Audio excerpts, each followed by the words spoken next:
voit bien, là, les sénateurs centristes ont déposé un amendement qui passera pas dans ce projet de loi, ça j'en suis persuadé, on verra.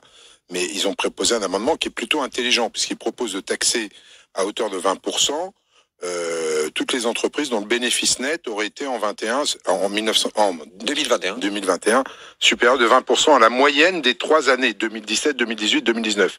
On met 2020 à part, puisque crise Covid. Et voilà, et donc appliquer une contribution à hauteur de 20% calculée sur la différence entre les deux montants.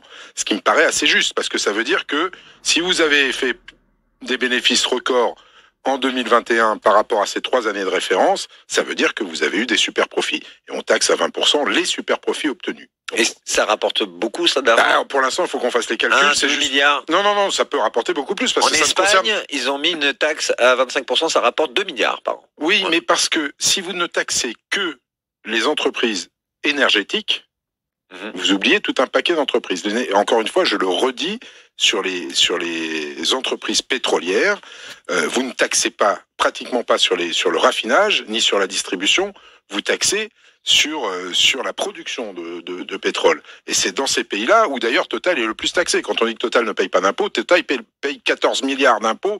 Dans tous les pays, dans le monde entier. Où il a une activité. En plus, moi, je suis pas un fervent défenseur. Où j'aimerais bien regarder. C'est vrai. Total, oui, bien sûr. Total vous êtes sûr qu'il paye dans certains pays comme en Angola, comme en voilà. Non, laissez-moi terminer. En plus, on peut pas me taxer d'être un défenseur absolu de Total. On peut pas vous taxer. Il faut taxer tous les riches. Laissez-moi parler.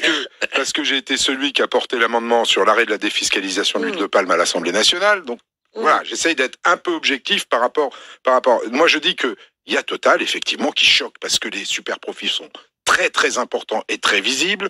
Il y a toutes les entreprises dans l'énergie qui font aussi des profits, bon à part EDF, mais Engie en fait aussi. Ils font un geste très bien, on l'accueille avec plaisir. Mais il faut regarder l'ensemble des grosses entreprises, enfin des 300 plus grosses entreprises, des multinationales, et voir ce qu'on peut faire par rapport aux super profits. Je trouve l'amendement déposé par les sénateurs centristes très intelligent, et si jamais il n'est pas adopté là, il faudra le reprendre dans le PLF. Le geste d'Engie dont vous parliez, c'est 100 €, enfin une moyenne de 100 € pour ceux qui bénéficient du chèque énergie.